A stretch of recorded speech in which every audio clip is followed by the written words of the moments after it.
Turkey is still a member of NATO, yes. But Turkey has realized that the strategic environment has changed. And that is why Turkey had to break ranks with NATO. At a time when the Europeans are attempting to isolate Russia, at that time with sanctions, with the Russian ruble reeling, at that time Turkey chose to slap them on their face in an agreement with Russia on oil. The agreement on oil and on gas is just part of the big picture. Turkey has sent a message to the world. And the message is that Turkey now recognizes the political reality of a change in the strategic environment in that region of the world, the Black Sea, where Russia is now the dominant power. Because the Zionists have suffered their most significant loss and setback in the history of the Zionist movement in Russia's recovery of Crimea.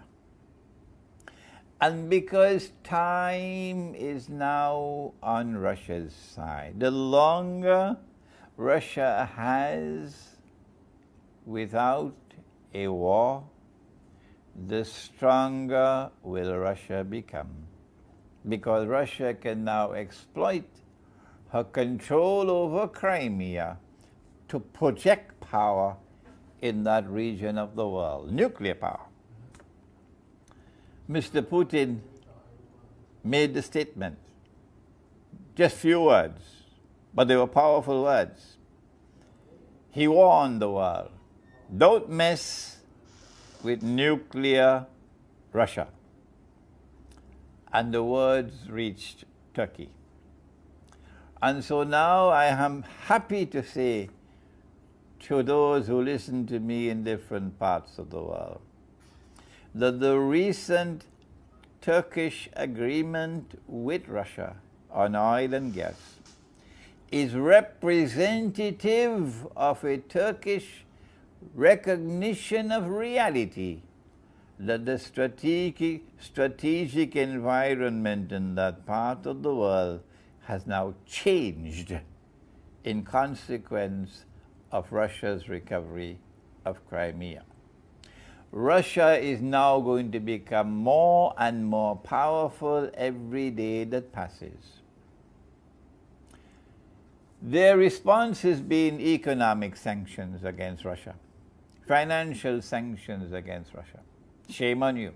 Russia is now going to become stronger and stronger. They are imposing economic sanctions to try to destabilize Russia. And now we want to pause to speak to the Russian people and to the Russian government, if we are to be allowed to offer a word very humbly yet very sincerely. The monetary system has come from them. They constructed it, not you. They did it at Bretton Woods. And then when Bretton Woods collapsed in 1971, they're the ones who brought the petrodollar monetary system into being in 1973. A petrodollar monetary system about which Nabi Muhammad ﷺ made a prophecy when he said that it would not be long before the river Euphrates will uncover a mountain of gold. The mountain of gold that he's talking about is an ocean of oil, which will one day function as a mountain of gold. An ocean of oil which will one day function as a mountain of gold. That happened in 1973, when the Saudis were persuaded by Kissinger to agree to sell oil for only US dollars. And so now the US dollar is no longer backed by gold, it is backed by oil. So it becomes the petrodollar. So oil is functioning as gold. That seems to be a little bit too difficult for the Salafi to understand. But perhaps one day understanding will come, inshallah. The petrodollar monetary system is built, has an inbuilt mechanism which allows them to attack any currency they want. And all they need is a camouflage to camouflage their attack. They did it with Robert Mugabe in Zimbabwe, with his Zimbabwe dollar. They're doing it now with the ruble. And what they did is to use Saudi Arabia to pump more oil into the market to bring down the price of oil. But they didn't need to pump more oil. They're able to manipulate the market, to take the price up when they want and bring it down when they want. They do that with gold all the time.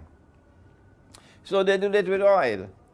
And they're bringing the price of oil down. It is so shamefully naked what they're doing, in order to sabotage Russia, so that the Russian economy would reel. As the Russian ruble falls in value, Russian prices will go up. It's called inflation.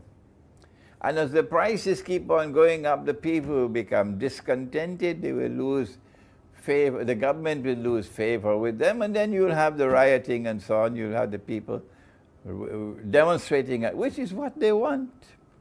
They want to bring down the Russian government, and they're using this rotten mechanism of inflation. And so we have a word to share with the Russian people and with the Russian government. You cannot beat them at their game. Venezuela, we say the same thing to you. You can't beat them at their game. Bolivia, we say the same thing with you. You can't beat them. Algeria, are you listening to me? Algeria, are you listening to me? You cannot beat them at their game. Where is the Algerian money today? The only way you can insulate yourself against this venomous attack of inflation, when they attack your money and the ruble is falling in value. I was in Moscow last year, June, and the ruble was trading at about 33 rubles to $1 US, which is already bad. And now the ruble is more than 50, maybe going up to 60 or so, which is shameful, disgraceful, because it's going to lead to inflation. And inflation is going to lead to public discontent. And public discontent is going to lead to demonstrations. And demonstrations are going to lead to regime change. So then what should you do? How do you get out of this trap? They laid for you. You don't solve the problem by the State Bank of Russia intervening in the market to try to prop up the ruble. That won't succeed. The answer from Islam, and we offer these words to you with some embarrassment because our own governments won't listen to us. No. Not even the Iranian government would listen to us. The answer is to do what many states in the United States have already done. The answer is to do what the state of Israel has already done. There are precedents. Namely, you make gold and silver coins legal tender. That's all. Make gold and silver coins legal tender. Russia has enough gold to mint the coins. And when you make gold and silver coins legal tender, the implication would be any shopkeeper would have the right, would have the obligation to accept gold and silver in payment for goods. Any worker will have the right to ask for his salary to be paid to him in gold and silver. And as the Russian people see that gold and silver is storing value and holding value, it has integrity as money, it has intrinsic value which is stable, whereas the ruble is constantly falling in value. The good money will eventually replace the bad money. And as more and more people hold on to the good money, the money which is solid money, which is halal money, inflation disappears. There's no such thing as rising prices except on the basis of demand and supply. These are gentle words that we share with Russia. It is inevitable that Russia will be attacked. Inevitable. It's just a matter of time. And that will be the malhami, because it's going to be nuclear weapons. How do we know it's nuclear weapons? Because the Prophet said they will fight over that mountain of gold. And 99 out of every 100 would be killed. That can't be conventional warfare. 99 out of every 100 being killed has to be nuclear warfare. And there could only be one nuclear war in history, only one. So the malhama is the nuclear war that is coming. We know it's coming because our Prophet prophesied it. I was thinking that perhaps it might be 5 or 10 years away. But then I had a dream, I shared it with you. I was in Iran for a conference in September. And the dream occurred twice in the same night. I normally do not share my dreams with the public. No. But I've done it on this occasion because I believe the dream was sent to me, so I should convey it to others. I saw nuclear war. I saw nuclear missiles being shot into the sky. Twice in the same night. And then I saw Pakistan was a part of it. Because those who want to keep on ruling the world so they can deliver the rule of the world to the state of Israel cannot allow the world of Islam to have nuclear weapons. So Pakistan cannot be allowed to remain a nuclear power. Not possible. Since they've not got a chance to attack Pakistan so far, they're going to use the opportunity of nuclear war to attack Pakistan. What could be the military significance of a conquest of Constantinople? And who will do it? It's a Christian-Muslim alliance that will do it. Why? Because NATO today controls Constantinople. That's why. So long as this Turkish government is in power, they can never leave NATO. Not at all. I would be tremendously surprised to see this government of Turkey making any effort to take Turkey out of NATO. That's their Islamic credentials, their so-called Islamic credentials. But the question is, what military significance can there be in a world post-Malhama, a world post-Armageddon, when the world has been devastated by nuclear war? What possible significance can there be in a conquest of Constantinople by an alliance of Muslims and Rome? Answer: there is only one answer, only one answer. That conquest of Constantinople will break the back of NATO and liberate Constantinople from the control of NATO. So Turkey will remain a member of NATO until the Malhama.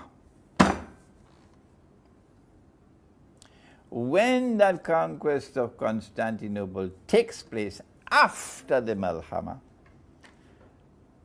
the implication would be that the Russian Navy can now pass through the Bosphorus and the Straits of Dardanelles and enter into the Mediterranean. There is no other military significance. This is the only one.